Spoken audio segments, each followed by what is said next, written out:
அண்மை செய்தியாக பார்த்து வருகிறோம். விழுப்புரம் மாவட்டத்தில் தொடர் மழை காரணமாக 200 ஏக்கரில் பயிரிடப்பட்டிருந்த பயிர்கள் சேதமடைந்திருக்கிறது. இதனால் விவசாயிகள் கவலையடைந்திருக்கிறார்கள். அண்மை செய்தியாக பார்த்து வருகிறோம்.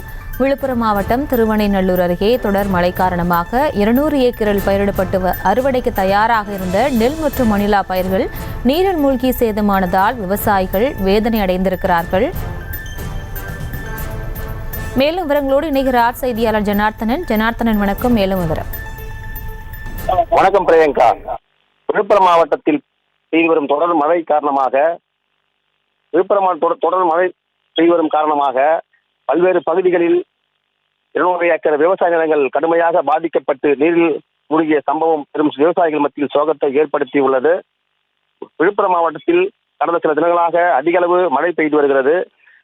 திருவனைநல்லூர் தாலுகா பகுதிக்குட்பட்ட மெய்யூர், புதுப்பாளையம், ஏமப்பேர், மாரையூர், சுந்தரேஸ்வரம் உள்ளிட்ட பல்வேறு கிராம சுற்றுவட்டார பகுதிகளில் நெற்பயிர்கள் மணிலா பயிரிடப்பட்டு வருகின்றனர். விவசாயிகள் இன்னும் 10 நாட்களில் அறுவடைக்கு தயாராக இருந்த நிலையில் கடந்த சில தினங்களாக தொடர் மழை காரணமாக 200 ஏக்கர் பரப்பளவில் நெல் மற்றும் மணிலா தானியங்கள் நீரில் மூழ்கி அழுகிய நிலையில் காணப்படுவதால் விவசாயிகள் கடும் வேதனை அடைந்துள்ளனர். அதாவது ஒரு ஏக்கருக்கு 30,000 முதல் 35,000 வரை செலவு செய்து பயிரிடப்பட்டுள்ளது. தற்போது ஒரு பைசா கூட புண்ணி இல்லாமல் மழைநீரில் மூழ்கி வீணாகிவிட்டதாகவும் விவசாயிகள் வேதனை தெரிவித்தனர்.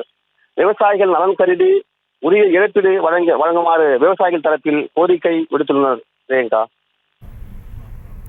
விவரங்களுக்கு நன்றி ஜனார்த்தனன்.